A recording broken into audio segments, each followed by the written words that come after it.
Le formulaire a été personnalisé lors de la vidéo précédente. Nous allons voir maintenant comment pousser un peu plus loin cette personnalisation, notamment en ajoutant des fonctions à notre formulaire.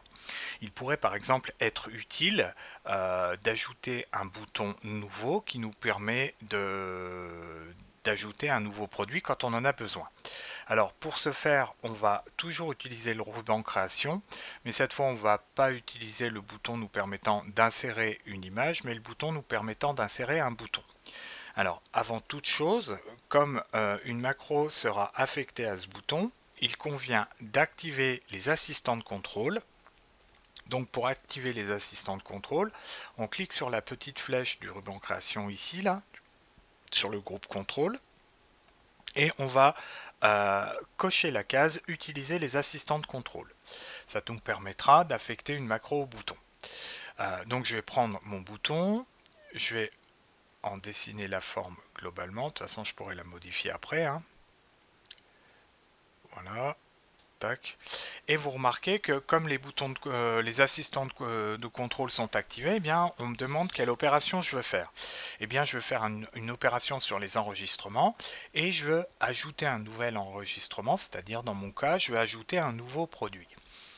Donc je vais cliquer sur suivant, je vais donner un nom à mon bouton, je vais l'appeler nouveau produit, ce sera plus parlant pour les utilisateurs. Je clique sur suivant. Alors il m'affecte une commande, la commande macro à mon bouton. Alors je vais surtout pas la toucher et je vais cliquer sur le bouton terminer.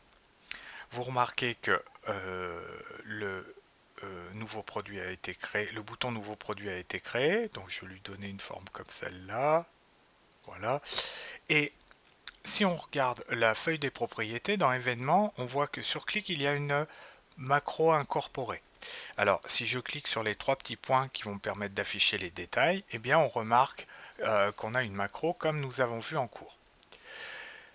Je vais fermer cette macro et je vais créer un nouveau bouton qui va être le bouton sauvegarder. Donc toujours le même principe. Alors surtout ne faites pas de copier-coller dans ce cas-là, puisque il affectera si vous faites un copier-coller, il affectera une macro, une nouvelle macro à la commande. Donc on va bien reprendre l'icône bouton, on va tracer notre bouton ici, et cette fois, comme opération sur les enregistrements, on va faire une sauvegarde. Donc je vais cliquer sur suivant, je vais appeler mon bouton sauvegarder tout simplement, et vous remarquez que effectivement la macro correspondra à la commande 21 et non pas à la commande 20, puisque la commande 20 correspond à l'ajout d'un nouveau produit. Et je vais cliquer sur terminer. Alors évidemment mon bouton a été redimensionné automatiquement. Si je veux faire quelque chose de plus cohérent, je vais lui donner la même taille que le bouton produit. Alors ce dont je ne vous ai pas parlé, c'est que vous avez la possibilité aussi ici, toujours dans la feuille des propriétés, dans le format, de modifier directement les éléments par rapport à la hauteur, la largeur, etc. Bon, là dans mon cas c'est plus pratique de le faire à la main, mais voilà. Alors par contre sur ce bouton sauvegarder, si je vais dans événements, si je clique sur la macro incorporée, eh bien on remarque bien que cette fois ça sauvegarde l'événement. Alors par contre, une fois que l'événement est déclenché, eh bien, si je veux avoir la possibilité d'ajouter un nouveau produit, eh bien, je peux le faire directement avec ce bouton. Je vais cliquer ici, je vais ajouter une nouvelle action, et je vais cliquer, par exemple, je vais prendre la partie qui s'appelle atteindre un enregistrement. Et effectivement, cette fois, je ne vais pas choisir l'enregistrement suivant, je vais prendre l'enregistrement nouveau. OK. Et en termes de nouvelle action, je vais indiquer à l'utilisateur que la macro a bien joué son rôle en lui donnant une indication. Par exemple, je vais mettre une zone de message et je vais marquer le texte produit sauvegardé. Voilà. Donc bien évidemment, je vais enregistrer cette macro, je vais la fermer. Et maintenant, si je clique sur ma macro incorporée, eh bien, je vois bien que j'ai ajouté deux autres actions à la macro qui a été créée automatiquement. Alors maintenant que nos boutons sont créés, on va pouvoir les personnaliser également de manière à ce qu'ils soient en cohérence graphique avec le reste de notre formulaire. Alors l'avantage des boutons de contrôle, c'est que si on les sélectionne comme ça et qu'on va dans le menu format, eh bien on a une partie qui s'appelle style rapide. Et donc dans cette partie, je vais pouvoir mettre en forme assez rapidement mes boutons et vous remarquez que ça me donne quelque chose qui est plus en cohérence avec le thème de mon formulaire. Euh, on va ajouter maintenant une option de recherche parce qu'il peut être intéressant de rechercher un produit dans les formulaires. Alors toujours le même principe, on va utiliser les assistants de contrôle.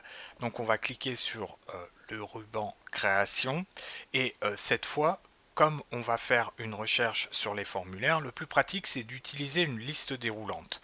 Donc pour utiliser cette liste déroulante, eh bien, on va utiliser ce bouton là qui est zone de liste déroulante et on va la placer par exemple ici, hein, et on va en tracer le cadre de manière à avoir les options qui vont nous permettre de paramétrer cette zone de liste déroulante.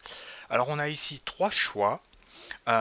Donc nous, ce qu'on veut faire évidemment, c'est rechercher un enregistrement dans le formulaire. Donc on va prendre cette option-là. On va cliquer sur le bouton suivant et on va ajouter les champs qui vont être utilisés pour faire cette zone de liste déroulante. Alors, un petit peu à la manière des fonctions recherche dans le tableur, il faut impérativement qu'il y ait la clé primaire de la table dans laquelle on recherche. C'est pour ça qu'on va prendre ID produit et on va prendre également libellé produit de manière à faire une recherche directement sur le nom de notre produit. Si je clique sur le bouton suivant, on m'informe que la colonne qui sera affichée est uniquement un libellé produit. Pourquoi? Bien parce que la clé primaire, la colonne clé, elle va être cachée, hein, ce qui est beaucoup plus judicieux. Si vous ne la cachez pas, évidemment, vous avez les deux colonnes. Donc nous, on va cacher cette clé primaire de manière à voir que le libellé du produit et je vais cliquer sur le bouton suivant. Alors on va pouvoir donner un nom à notre étiquette de recherche. Là on va l'appeler par exemple rechercher un produit. Voilà. Et je vais cliquer sur terminer. Alors, vous remarquez qu'il y a des petits décalages ici, hein, et c'est normal. Alors, si vous voulez séparer justement le champ à proprement parler du libellé du champ, eh bien il convient d'utiliser le petit point d'ancrage gris ici, alors soit là, de manière à ce que vous puissiez séparer les deux éléments. Sinon ils bougeront l'un en même temps que l'autre. Voilà, donc là je les ai un peu séparés, je vais pouvoir les modifier, les rapprocher comme ça un petit peu, voilà. Et donc à ce moment-là, eh bien, je vais avoir la possibilité de faire une recherche sur ma table. Alors, je vais placer mon champ à peu près ici, et voilà.